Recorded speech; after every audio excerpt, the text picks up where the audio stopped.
Everybody, how's it going today? Justin the Red Island Shaver, and welcome back to another edition of Outside the Den. As always, we have my cup of coffee, fresh cup of coffee, just off the Keurig. Yummy. Alright, so as you can probably tell by the title and the thumbnail, today we're going to talk about razors and blades.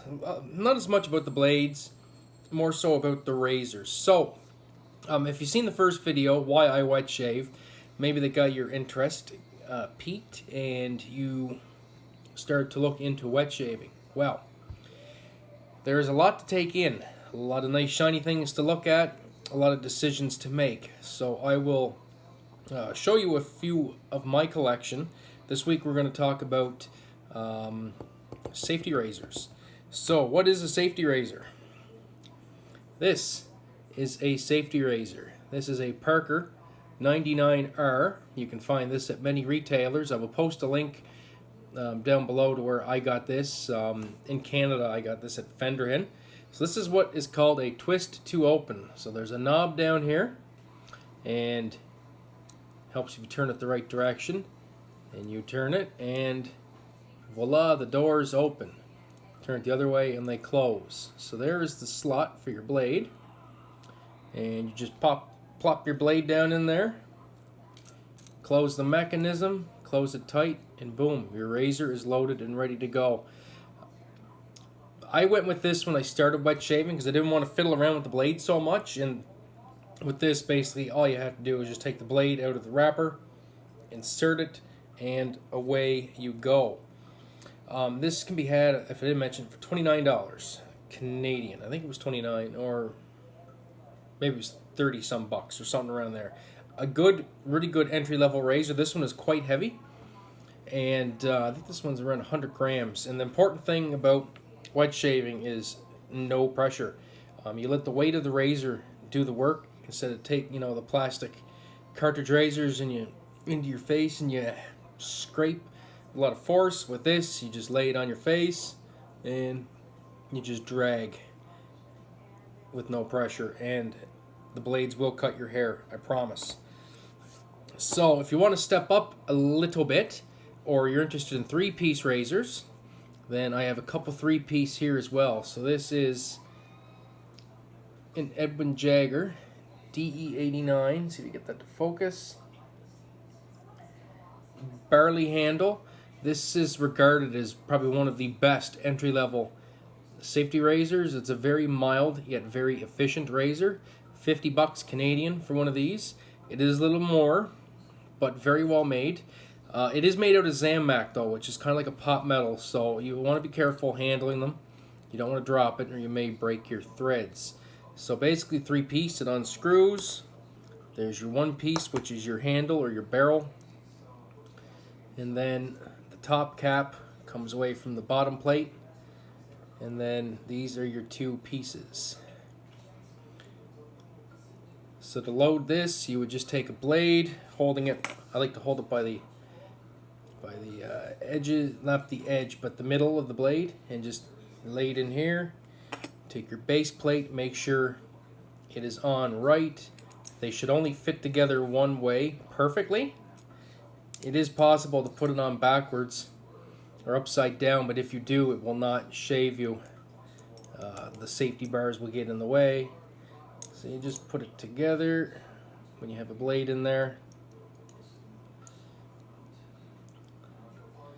And then you just screw the barrel back on, always making sure to hold it by the end caps. So like there, and don't get your fingers pinched. And you just tighten it up, hand tight, snug it up, and away you go. Great razor.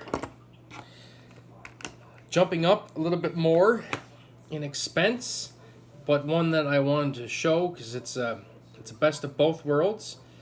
This is an Icon 101. This is all stainless with an aluminum head, so this razor will last you a lifetime. This one is quite heavy as well, but it has 2 heads on it in one. So on this side, as you can see, it has just the standard safety bar. And if you flip it over here, you can see there's holes in the teeth. That is called an open comb. Some people like to say open combs are more aggressive. They're really not. The aggressiveness on a razor is based on the way the head is machined with the blade gap. So how much blade is exposed in between the top and the bottom cap. But what an open comb will do, it'll leave more lather on your face with each stroke. So if you're more of a buffing shaver, so you're going up and down like this, or up and down like that, and doing short little buffing motions, this open comb side will leave a lot of the lather on your face to make it easier to do that, because there's still lather on your face. The safety bar side, of course, will just scrape most of the lather off as it cuts the hair. This is a 3-piece as well, so same thing. This one just has more threading on it, so it takes a little bit more to undo. Pieces come apart. You just pop a blade in, pop it together, put the barrel on.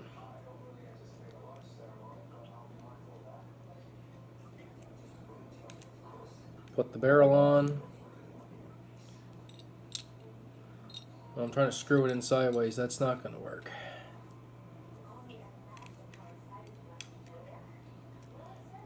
Help if I could see what I was doing.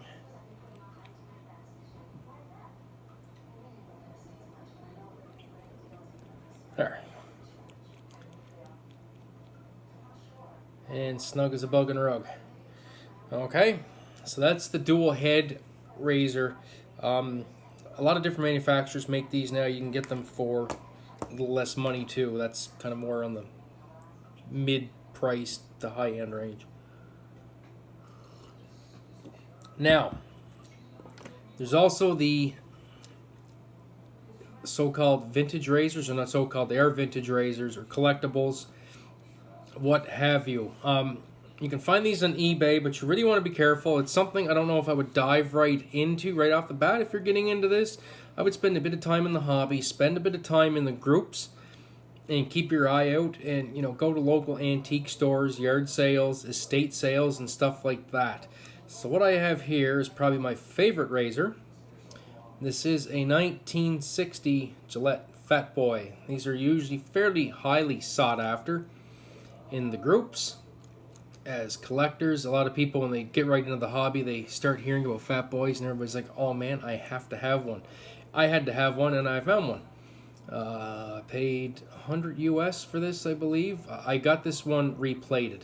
So this is also a twist to open. Twists open down here, and it is also part of the Gillette adjustable series.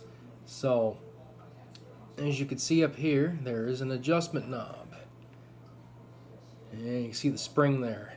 So basically this razor is 9 razors in one. So I have that set down to number 1. So 1 is as mild a shave as you're going to get with one of these. It is a very small blade gap, and as you rotate through the numbers, it opens up that blade gap a bit more. So if you grew out a week's worth of beard, throw a fresh blade in here, set this to number 9, it'll remove some hair. I like to set mine around 4, which is that little black dot, if you can see it. Right between the 3 and the 5, that's my go-to everyday daily driver. The vintage Gillettes, or any vintage razor, is a fairly big part of the hobby. Lots of great razors to be found. There's companies that can restore these back to their original glory, so to speak, and they're all around great shavers as far as I'm concerned. They had it right back in the day when they made these. So that's kind of it for a quick introduction to the razors.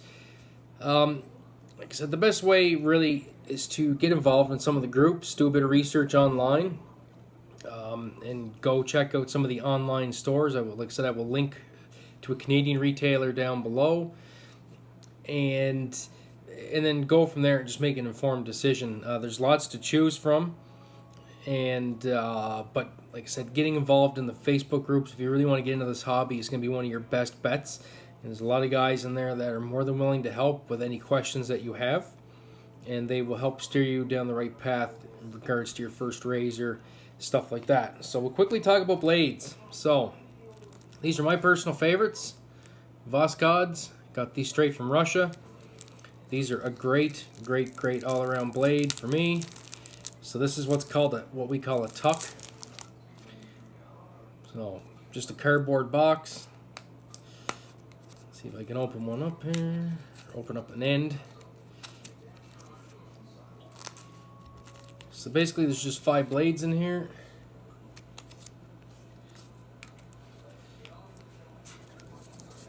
These ones come double wrapped, so they come like this.